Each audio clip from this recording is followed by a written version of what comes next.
Hello everyone. 12ನೇ ಪ್ರಶ್ನೆಯನ್ನ ಗಮನಿಸಿ.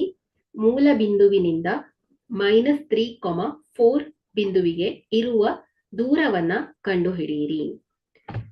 ಇಲ್ಲಿ ಮೂಲ ಬಿಂದುವಿನಿಂದ XY ಬಿಂದುವಿಗೆ ಇರುವ ದೂರದ ಸೂತ್ರ ಏನ್ ಹೇಳಿ ಮಕ್ಕಳೇ? D = x² + y².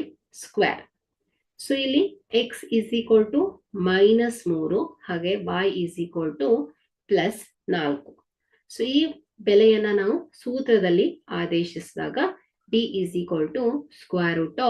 -3 whole square + 4 whole square.